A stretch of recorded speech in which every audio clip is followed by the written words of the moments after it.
The brutal Boy Scouts family massacre. Oh shit. 1997.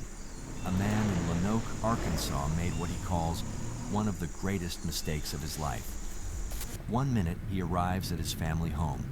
The next, his entire family lay dead on the living room floor. Oh shit. 20-year-old Heath Stocks loved his family.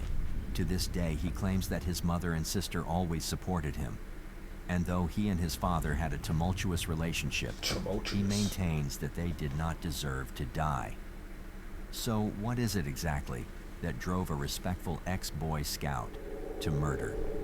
Damn. This is the story of Heath Stocks, Jack Walls, and the Boy Scouts of America. Smoked his whole family? If you or someone you know is experiencing sexual or physical abuse, please contact the following helpline numbers for support. Lenoke, Arkansas is a quaint town that houses many would describe as the ideal American life. As any small town, the residents were family, and their bonds were tight.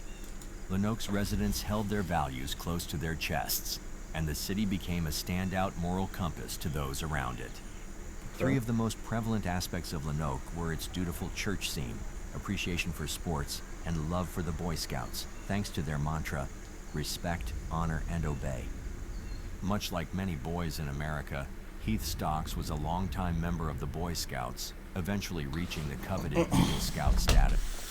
I remember the Boy Scouts was very popular when I was growing up. My mom, she didn't want us to know Boy Scouts. She always thought it was some sketchy shit going on. And there was some stories that came out when I was younger about Boy Scouts and here and there, and as I got older, but yeah, she put us in sports instead of Boy Scouts. I thank her for that, and she made us go outside and hang out with the real niggas. And these niggas are far from Boy Scouts and outstanding citizens. Yes. His mother Barbara and his sister Heather had a tight bond over Stocks throughout childhood. The only wedge in the perfect family life, it seemed, was his father. Heather was definitely his protector. Apparently, he felt very threatened by his daddy because he wasn't going to be the perfect child. Heath did kid things and made kid mistakes that were unacceptable to Joe. He had some learning disability. He was ADHD, not getting work done at school. He and his group had a favorite scoutmaster, Charles Jack Walls III. A lot of niggas had Kind, ADHD. religious and doting, the boys under his care were quick to form a strong bond with Walls. Not only was he a respected father, but the Walls name was celebrity in Lenoke, thanks to his family's wealth and his father's work as a Lenoke judge. Everybody wanted to be one of Jack's boys, Stocks himself said in an interview. Anytime that people had problems with their boys, Jack always said that he could put them in the Scouts, and I'll mold them into upstanding young men that you could be proud of. From the very beginning, he set himself apart, seeing things in me my own father couldn't see. The use of the word mold in Stocks' recounting is particularly haunting, considering the aspects of his case. It wasn't just guidance. Jack was a leader, a great influence, a savior, as Stocks' grandmother put it. Now that term drips in painful irony. The people of Lenoke, Arkansas would look at Jack Walls and describe him as magic. He was a perfect citizen, one that encouraged young children to be the best they can be, a role model to all. To most, he was an ideal American Sound like he was the big homie of big homies. Person to look after their children.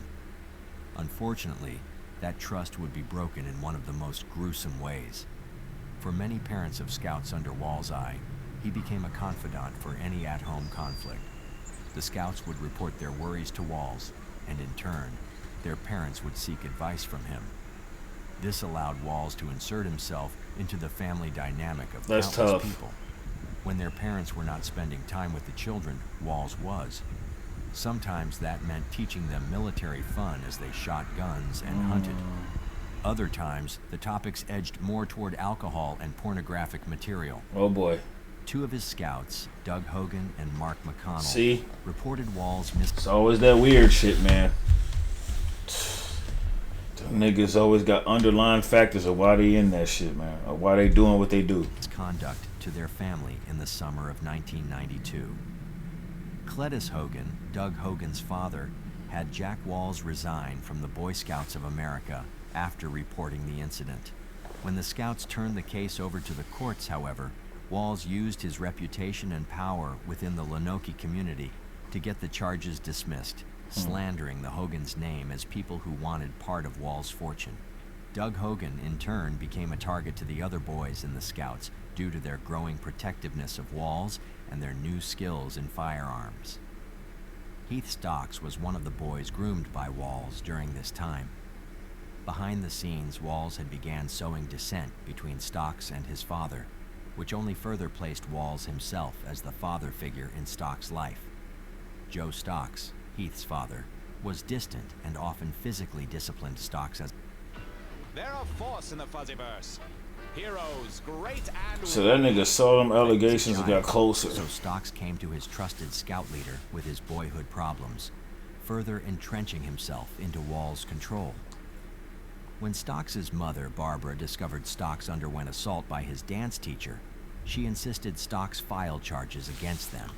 The charges, however, all but disappeared. By the time Stocks entered college, he was to seek Walls' approval for almost everything that he did. Walls had his grip firmly on the young man what the dance Stocks teacher had do? become, and the turmoil that Stocks experienced would come to a head soon after. Stocks took a weekend home from college, and one horrifying day, Barbara Stocks walked in on Walls and Stocks together. Damn! She never blamed her son, nor did she attempt to interrogate him. She simply went to her pastor to seek advice on the terrifying situation. Stocks inevitably told his mother and sister, Heather, what had been happening to him. This sent Wall. Damn, my brother. I mean, you were of age, but you was a Boy Scout for that nigga before that, so it had to be something going on way before then. Right? You don't just do that one day. He had to been grooming that nigga for years. That shit crazy. His mother and sister, Heather, what had been happening to him. This sent Walls into a frenzy, demanding that the groomed, indoctrinated young man kill the problem. After years of insistence that Jack's protection was of the utmost importance, Stocks heard the order and obeyed. On the evening of January 17th, 1997... Hold up, what? Go back? Stocks inevitably to son, nor did... Stocks took a weekend home from college, and one horrifying day, Barbara Stocks walked in on Walls and Stocks together. She never blamed her to seek advice on the titter, demanding that the groomed, indoctrinated young man kill the problem. Damn. After years of insistence that Jack's protection was of the utmost importance, Stocks heard the order and obeyed. On the evening of January 17th, 1997, Stocks went to his family home and ransacked. That's 2 days after my His birthday. sister walked in with his mouth around the barrel of a .45 caliber handgun. Her mother followed her soon after, and then her father. Seconds later, they were dead. Heath had taken his gun and shot them all. He had killed the problem as ordered. His entire family was dead, and as the courts would soon find it, it was entirely his fault. Even if Walls was there to ensure the deed had been done, it was Stocks that pulled the trigger. I go back in the living room, get on my knees, stick my gun in my mouth. About that time, my mom came through, and I see my dad's face. Next thing I know, they're all dead. So Walls told him to kill the problem, and in his eyes, he thinks he's the problem. But in the nick of time before killing himself, his folks walked through and he killed him instead. That's crazy. Stocks fled the scene and disposed of his gun in a nearby river. The other items were put inside a dumpster by a Pizza Hut in town.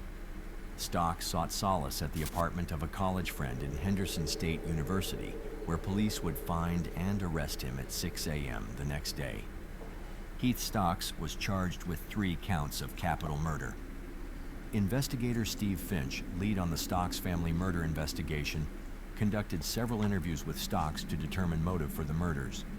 It was then that Stocks reported the manipulation and abuse of his scoutmaster to the police. Tough. It was speculated that Walls was even present during the murders, and yet, when Stocks was put under arrest and served with 3 consecutive life sentences, Walls was not brought under investigation. Of course not. Heathstocks.info, a web archive displaying the details of the case, said about the investigation, there was no trial, there was no displaying of evidence, no call. No Grew up here. What? Went to elementary school down the street. No trial, no evidence. Calling of witnesses, no defense whatsoever. The guilty plea at Jack's command gave little reason or purpose for evidence to be kept or any investigation to ensue. Walls, however, would not remain innocent forever. Eventually, an investigation was put out on Walls, thanks to the bravery of his own nephew, another victim of Walls. Like the other victims, Knox and Walls had a strong relationship. His uncle by marriage, Knox joined the Boy Scouts because of Walls' influence, and due to him wanting Walls as his troop leader, he as well was a part of Stock's Boy Scout troop. Tough. There are many similarities to the young Stocks and Knox, from their upbringing to their own personal difficulties that Walls clutched onto like a parasite. Karen Knox said of her son, Knox was probably 6 or 7 when Knox joined the Boy Scouts. Knox became a Boy Scout because of Jack. Jack was his uncle. He encouraged it. It was as normal as it could be. Damn.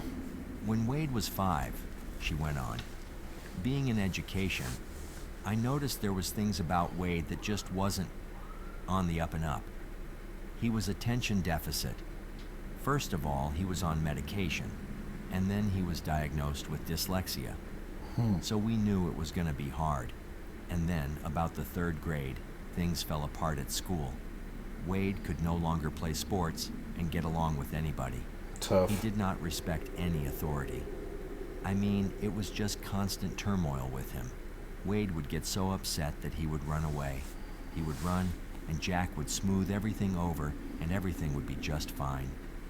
We lived right across the street from Jack. There was always scouts over there. Trouble with authority figures, ADHD, and constantly being surrounded by the influence of Walls. All aspects shared between Knox and Stocks that made them prime targets. He preyed on him. Knox just had the unfortunate addition of being family. Wade Knox, Walls' nephew, had been abused by his uncle since the age of 7. Reportedly, when his uncle was out washing his car, Knox put a gun to Walls' head and forced him to confess every abuse he had perpetrated to Knox's parents. Damn. Including that of Heath Stocks and of Knox's own brother. Damn.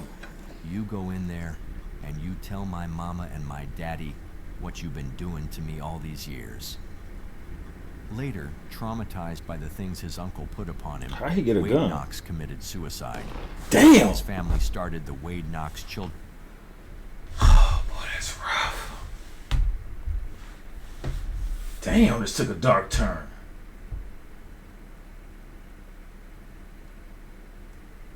He got the gun and told him, hey boy, you better go in there and tell him what you did.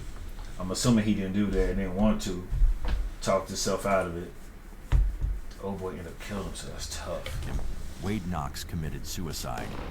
His family started the Wade Knox Children's Advocacy Center in hopes that no other family would have to go through the turmoil they did.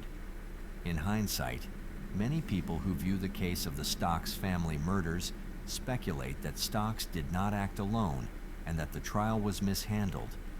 Many believe that a guilty plea for Stocks would not have been submitted if proper action had been taken by the investigators.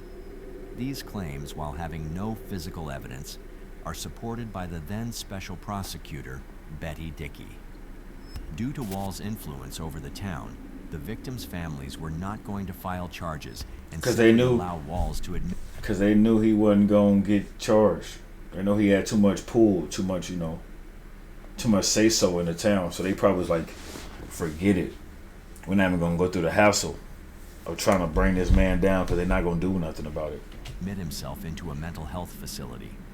This was changed as soon as they heard the details of what Walls had done to their children, and when Walls refused to admit himself. This was when Stocks admitted that Walls had ordered him to kill his parents, and he claimed that Walls was present to see that it was done. Though in later interviews, Stocks claims that he does not remember if anyone else was in the house on the day that he killed his family. Eventually, Walls was charged with 6 counts of sexual assault. Tough. He pleaded no contest to the case of Heath Stocks. He now rots in jail with 1 life sentence with 40 extra years on top. Whew. Betty Dickey said about the incident, "We were looking at 50 to 100 young boys over a period of 20 to 30 years that he'd molested. Damn. The reason only See, 6 I told y'all, my mom, she was like, them Boy Scouts, something ain't right. You know, she never let us be in them Boy Scouts. She said, know about that shit. Thank you, Ma. counts were charged against Walls was due to the statute of limitations. In 2020, Heath Stocks was interviewed by Fox 16 about the murders and the abuse he suffered at Jack Wall's hands. Surprising to many, he did not blame the Boy Scouts for the abuse, despite the recent bankruptcy and sexual abuse scandals that had come out. He did not even blame Walls himself for his parents' death. Stocks claims that he has forgiven Walls, mainly for his own mental health, and that though Walls was not at blame for pulling the trigger, he was the reason Stocks' mind had been warped enough to do something so gruesome. Stocks also puts blame on his parents' insistence of keeping him in the Boy Scouts. Despite several appeals, Stocks remains in prison with a lifetime of incarceration ahead of him. If Stocks had not been subjected to such thorough abuse in his childhood years, his family would still be alive today. Stocks had been a victim of gruesome crimes for years, deteriorating his mental health until he hit rock bottom. 3 of the closest people in his life were dead due to his actions and the abuse of a powerful man. If Jack Walls had not taken the innocence of over 50 young Boy Scouts, so much could have been saved and protected. His nephew, Wade Knox, would also be alive. Justice may have been served when Walls received his lifetime sentence, but there are questions that still remain unanswered. Should Heath Stocks be released from prison? Has he...